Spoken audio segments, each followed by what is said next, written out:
afterwards. It's like, oh, hi Ellie, how's it going? Yeah, really well, thank you. How are you? Great, thanks. Thank you so much for joining us today. We're going to be chatting about your resettlement period and how you approach that as holistically rather than just focusing on your second career. But before we dive into that, could you tell me a little bit more about your military history? Yeah, absolutely. So I was in the Royal Navy for 13 years as a training management officer, and left, yeah, after a good 13 years, having done lots of different roles, kind of at sea and alongside, as well as kind of expanding lots of different interests of mine. But I just reached a point where I was looking for a new challenge. I wanted a lot more control over my career. And by that, it was more kind of, I wanted more control over what my job satisfaction looks like and what I need from a Mm. daily role. So it came to a point where I was just ready to go. It was after COVID, after baby number one, and I was like, "Yeah, I'm ready. New challenges. Let's bring it on." So I look back really fondly on the 13 years, and I feel like I left at a really good time for me personally. And how did you find your transition? And to be honest, actually quite straightforward. And that's because mentally I'd already decided on leaving quite a while before I actually had left. And the way that COVID fell and how my maternity leave fell, and then my final job in the Navy, mentally I'd kind of already left. So I didn't have this absolute Mm. hard stop overnight. And because I worked from home in my final job, I didn't have the fundamental shift of, this is what it looks like one day and this is how it looks like the next. So actually quite Yeah. straightforward for me mentally to do that transition. The job hunting kind of process is totally different, but I think Mm. there isn't a lot enough focus based on that mental transition and being able to kind of put yourself in the shoes of yourself kind of as a civilian. Mm. So I feel very fortunate that I was able to, due to the nature of how COVID fell, the job I was doing during COVID, the fact I then spent a year on maternity leave, and then I spent my final year at home. So mentally, I Mm. was in quite a good place. That's quite amazing and quite different to the experiences, I suppose, of other veterans that we've spoken to.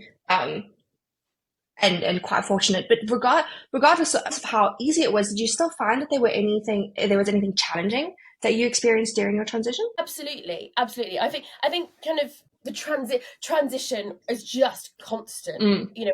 Speak to. I mean, I've only been out a year now, or just over a year, Mm. and you'll speak to veterans who are 3, 4, 5, 10 years down, and everyone's got a totally different transition kind of period, I guess you could call Mm. it. So my initial that initial transition of that mental, like, oh my goodness, I'm leaving the only job I've ever known as an adult, kind of, having left uni and went straight into the Navy. Pet shop when you're 13 doesn't count, or Haynes Motor Museum when doesn't count. Kind of, I didn't have that, like, I found myself somewhere totally new. But I think that the initial transition for me in finding, and we've talked about it kind of on our previous podcast about the ikigai, Mm. but finding your purpose. I had hung a lot of preconceived, turned out to be wrong for me, expectations on myself on certain types of jobs because I've talked about this a lot with so many different service leavers. Um, I think I had put quite a lot of emphasis on having more of a badge of honor of a certain type of job, and I'm being really careful with how I word it, because there is no judgment. Everyone has a Mm. different purpose for leaving, a different reason for leaving, a different role that they would like to do. But I had, and I call it the proven route, and I think we've talked about this before. Mm. I was looking to follow a proven route, a proven military leavers route. I started down that route and was like, I mean, fortunately, I didn't actually get a job in that area, but I was like, well, this actually is not for me. And it really forced me to go back just a couple of months to kind of, when I decided to leave, to go, what is it that I'm leaving for? And I remember having this like fundamental moment. It was really, I think I'd Mm. just interviewed for another company. I'd got so bored of answering the same questions and giving the same answers, sitting in this room, like, blah, blah, blah, blah. I was like, oh, do you know what? I'm done. Like, this is boring me now. And I had this, like, absolute moment. I was like, I'm leaving for creativity. Mm. I have whatever. I've still not really figured it out. And that just goes back to my point of your transition kind of last for however long it will last. But I was like, I'm done with people telling me what my job should be and therefore what my job satisfaction should be. I'm done with that. There's a reason for it. And, career management can be fantastic, but I'm done with that. I want to unleash this creative streak in me. Still don't know what it is, but where I can have ownership over just more ownership, essentially, I think, and kind of go into a role and have fewer hoops to jump through and fewer, I don't know, barriers and things. So there was an element of rose tinted glasses in there because there's a lot of, businesses that you still have lots of hoops and lots of things to jump through.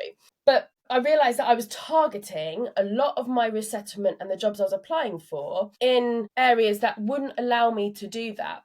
And I just remember having this fundamental ping moment in the garden when I'd come off this other call and this other interview for this other company similar to all the others. Oh, this is where I'm going wrong. So that's when I started to change tack a little bit and look for a little bit more, standing in the background, looking for a little bit more opportunity in different areas. But to kind of go back to your question, I think that is one of the massive challenges for me. And some people will fundamentally know what they want to do when they want to leave, because it might be that actually they love working in defence still. It's still a great sector for them. You've got so many skills. It's a bit of a, and this isn't derogatory, but it's a bit of a soft landing, which is great. But they just don't want to be serving anymore. And that's fantastic. Whereas others, and I kind of put myself in this box, I've put lots of eggs in a basket thinking that was the right thing to do. And then slowly was like, take these eggs out. I don't want this anymore. And that is where the process will take its time. Things like CTP and the conversations you have in those kind of final 12 months can absolutely support you in getting your CV sorted. But can it help you find that why? And that's the work that needs to be taken. So that was a really long answer to that very short question. It's okay, because we can now build on, then how did you find that your next role as a chief of staff? That's fine, because it allows us to go into the next part of that, is that your next role that you did land in Civvy Street, your first one. How did you know that it was the right one for you after this journey? Yeah. And it kind of came about because, so chief of staff for a tech startup, totally different end of the spectrum of leaving the military here, and then chief of staff for a very small tech startup who was still pre-revenue, with lots of uncertainty and a hell of a lot of risk still. But going back to my need to do something different and unleash this creative side of me, where I can have a little bit more drive. The pinnacle moment was this opportunity came about on LinkedIn, and I am a huge advocate for LinkedIn, because actually that role and now my new role, which I'm sure we'll talk about in a bit, have both come through LinkedIn and really organically, which is great. I remember it was like, right, startup, cool. That's going to bring a totally different kind of set of challenges and nuances, and a little bit more fast paced. And kind of working for Redeployable as a startup, you have to instantly react, and there's lots more going on. So I remember, again, going back to these pinnacle moments, I had this with another job which was in the public sector, which I was still really interested in, because there was still a lot of draw to the public sector, because I think for service leavers you have this element of wanting an act of service. There's that thing of we've left a career, however long, delivering a service to a bigger cause. So I'm still very much interested in the public sector, provided you can kind of find your place. But I remember having these two roles: chief of staff for a tech startup and a project management role in another part of the public. And I was like, what's going to actually feel that need of let's go, creativity, let's just drive this forward. And so it was quite a nice transition into that, because as you know, startups, you have to react quickly. Something comes in and a contract may come in, or you may win a bid and everyone's like, all hands, let's get going on this, and we're changing tack nicely. So fed very that epiphany I had about what I needed fed very nicely into the startup space. Absolutely. And interestingly, myself and Karen, who's another one of the chief of staff, one of the collective leaders, will be doing a piece about startups, because I think it is a really good move for service leavers that want something different. Definitely. And Doc, our very own Doc, is a prime example. He also recently spoke about his double career shift and how he moved out of the military, took that proven route, as you said, as an aircraft engineer in the REME, became an aircraft engineer in Civvy Street, worked there for a couple of years and realized it just wasn't for him, landed in a tech startup role, and it ticks all the boxes, even though it might not necessarily, it might look so different to the military, but the parallels are there, which was super, super interesting. Um, Yeah. yeah. And then a slight shift away from that, with you working in Civvy Street, what surprised you the most about working in Civvy Street compared to the military? Was there a big cultural shift? Did you experience some of the lack of go-getter attitude that you had in the military? What was that like? Yeah. So when I go back to saying kind of I had two very, very different roles leaving the military and going to the Yes. startup, this startup was completely remote. So I really, at the time, felt that that was a good move for me because my husband's serving, we've got a daughter, he's away every week elsewhere. And I was like, right, remote allows me to be a mum, do all the stuff you have to do in the house, keep our base here in Poole, and still allows me to kind of have a job that ticks my job satisfaction needs. Mm, That was hard. Remote can was imagine. really hard. Going from, yeah, granted, I spent the last year in the military working from home alone. Like there was still the team around you, that team cohesion around you, Mm, messaging each other on Skype and, those bits. It still works. To leave yeah. that sense of belonging and that sense of being part of a bigger team was really, really difficult. I mean, there's always going to be, and I don't think it's any surprise to say, when I left, I was surprised by, timekeeping. It's like, hold on a minute. Like, I've got distinct memories of us all sitting on a Teams call during COVID, like 5 minutes before the meeting's due to start, because it's just ingrained in you in the military. You all sit there, Mm, it's going to start for 5 minutes. But I just remember like those kind of, I'd be sitting there on a call 5 minutes before, and everyone's just popping in, maybe 5 minutes later. That for me took me a while. But mm, I know that sounds really silly and really trivial, but actually, it leads to a bigger point, which I've had a little kind of word to myself about. There's things you leave the military, there's skills, knowledge, and behaviours that you leave the military with. Some should be ditched because it just doesn't work. Perhaps, mm, some direct leadership styles may not be suitable for the type of work you now do. I mean, mm, maybe not ditched, but tweaked. Others, like find out what behaviours that you've loved about the military that you're like, nah, I'm going to carry this on. I'm constantly going to be early for things. And that's who I am because I think it's respectful. I think it's mm. actually a positive thing that you pick up from the military because it means you can have little chit chats before the meeting starts and you crack on and you're done. So I know that's like a trivial example, but I think it's quite important to go, right, what do I really value from my military background that I'm going to bring through? Mm, Preparation things. Like, times I was like, has nobody, like, what? Do we not prepare for this? Okay, fine. And I was like, should I be ditching that? Is this what people do out here in the real world? No, I'm sticking with this. I'm going to over prepare because this is what mm, we do. And I found actually, and I don't know if it's kind of more the startup space, we military, we when we're developing, sorry, let me think of the right words for this. So writing briefing notes, for example. Briefing notes, you're there, you've got the information in there, you're always thinking about the so what and the what ifs. You're kind of mm, preparing for so much in advance, which may never happen. But when you brief up to senior leaders, you want them to know that if this doesn't happen, this is what we've got planned. If this doesn't happen, mm, then this is what it's important because it works whether you're desk based or whether you're deployed. That's vital for success to make sure that you've got all sorts of courses of mm. action for safety, right? But it kind of drips down throughout into kind of everyday working life. Yeah. I still took that mentality to my next job with me, and that was just people were like, "Why are you even thinking about that? Why are we even talking about that? That might not even happen." I'm like, yeah, but is it not important to think about that so that we can prepare or at Mm, least, some ducks in the row at some point? Because if something does go wrong or if we do need to suddenly recruit or whatever it may be, we've at least thought about it. So again, I think, yes, there's some absolute fundamental shifts. For me, it was timekeeping, which I'm still going to stick with. It was preparing, which I'm still going to stick with. And it's just, how do I now talk to people in a way that's respectful, which is totally through the mm, screen. I have no rapport with these people who are based in the US, based in Portugal, mm. based in the UK, based in Ireland. And so that was a real challenge, which I really enjoyed. But I think, my nature come across what you're seeing now is kind of me. So it's just having to build that rapport really quickly. I mean, fairly superficial answer, nothing too in deep, but they were the kind of the initial like, whoa, this is quite different. Yeah, sure. And then I imagine that it was a shift for your personal life as well. Even though you had worked remotely during your last year of serving and you then shifted back towards a remote role. But I imagine that it was a massive lifestyle change. How did you manage that? Yeah, so I think I've already touched on it. The thing that affected the personal life, Mm, and I don't mind kind of being honest about this at all, was the fact that it was completely remote and my yes. husband's away and I was alone. I was alone Yeah. every day. A 2/3-year-old offers nothing in the sense of sensible conversation. You know, she's screaming matches with a 3-year-old, and if that's the only human interaction you've got that day, is really rubbish.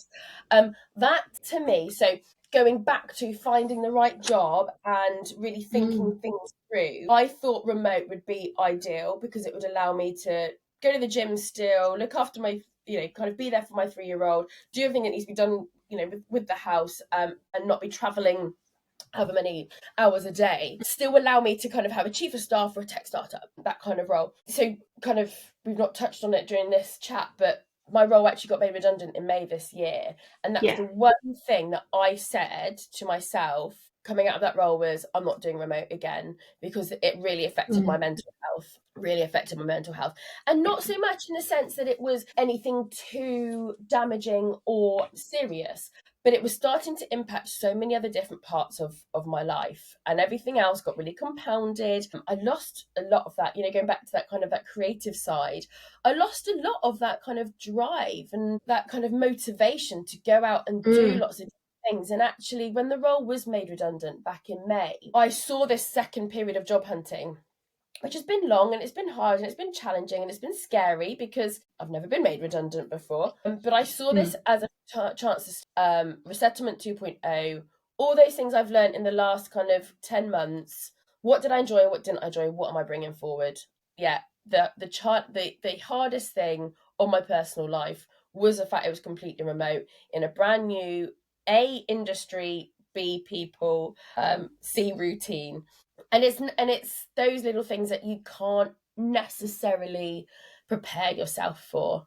It's all a learning journey, and that's the massive thing. You don't know what you don't know, and nobody leaves the military, walks straight into their next job and says, I've nailed it. Well, if they do, amazing, congrats, that's awesome, but I don't think many people do. The majority of people I've spoken to haven't, but they've learned so mm. much from that initial kind. Amazing. And I love the learning journey bit because I think that's going to be my new motto. Recently, the British saying every day is a school day, that's ingrained in me now. Obviously the shift, then your what you call the resettlement 2.0, it affects just it affects more than just your career. But what about your family life and fitness and other aspects of resettlement? Do you think that that's something that's spoken enough about? Or is it even something that service leavers are aware to ask about and to consider when leaving? I think I've just blatantly outright said no, but actually I don't want to kind of generalize and speak for everybody. Mm, I think it's bigger. I think it's bigger than that. Absolutely. mm, A lot of people leave the military to focus, particularly when they've been deployed a lot or away a lot, to refocus and focus on family.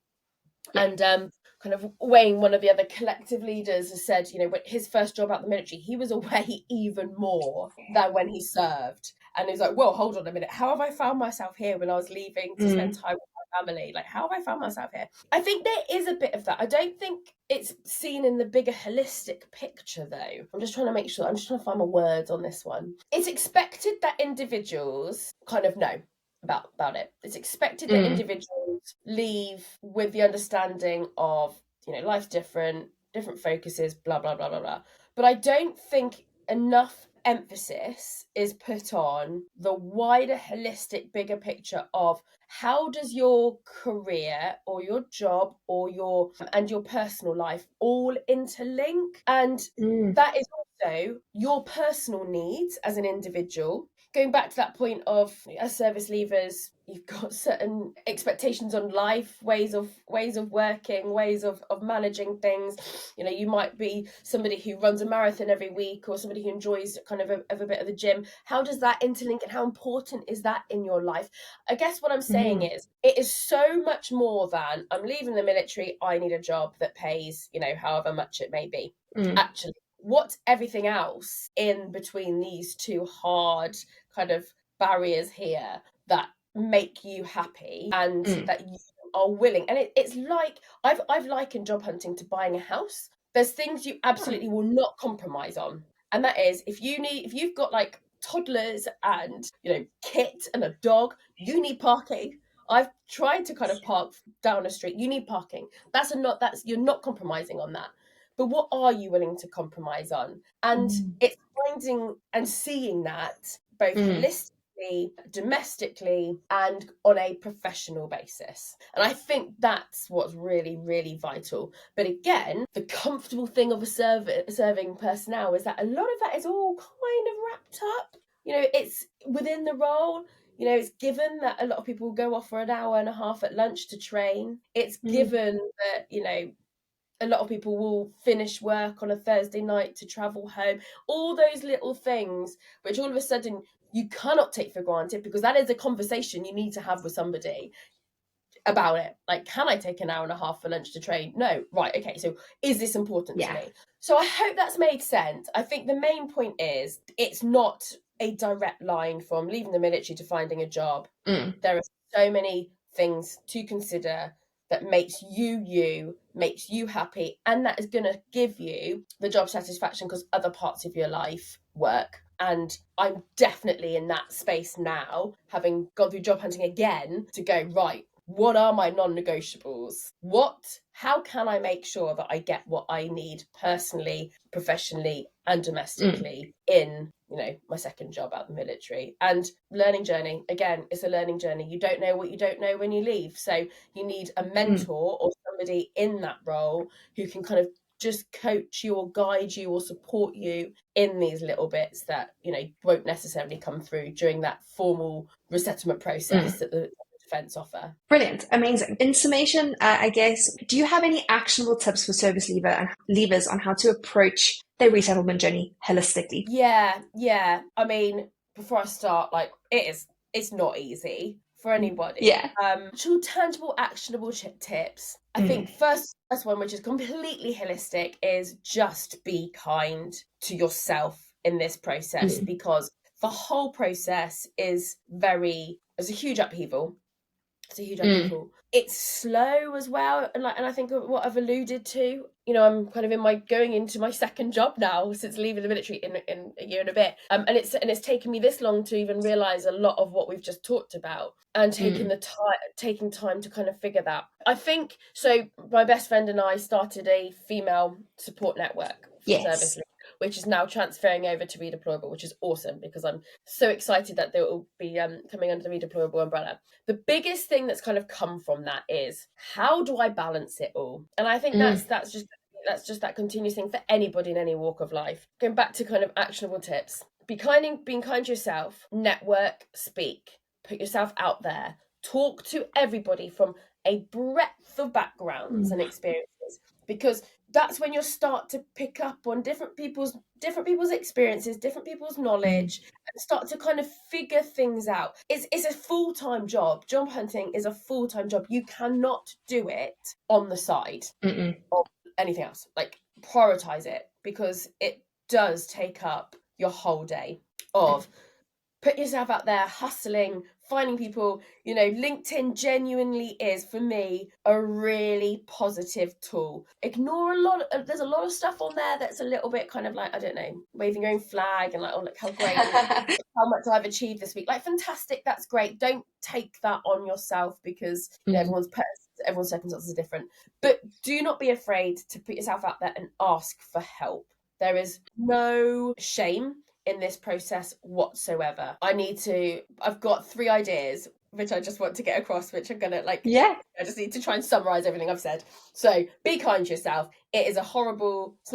It can be a horrible, unsettling, very vulnerable process. Second of all, speak to everybody and anybody that you can. The veteran community is one of the most supportive communities I have ever come across. Yeah. People will literally bite your hand off to help you. And do not be afraid to ask for help in a vulnerable position, because I have found my second job by being vulnerable on LinkedIn, putting my little green banner on of I'm open to work again, I've been made redundant, I'm back in. That is how I found my second job, being vulnerable and open and honest. But sit down and really, really figure out what your non-negotiables are in every walk of life. So kind of, on a actionable paper front, like get yourself a book. I've had a resettlement book that I've used for everything.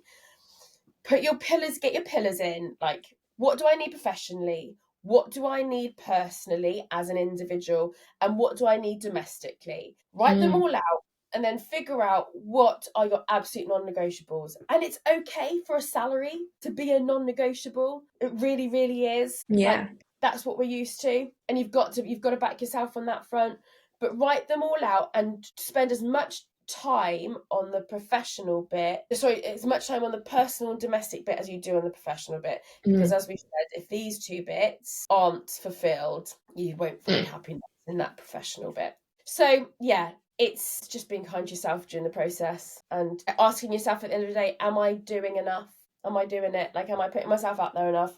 But try and enjoy it as well, and use the time to, go to the gym, spend time with the family, go on little trips, because you won't get this time again unless you get made redundant.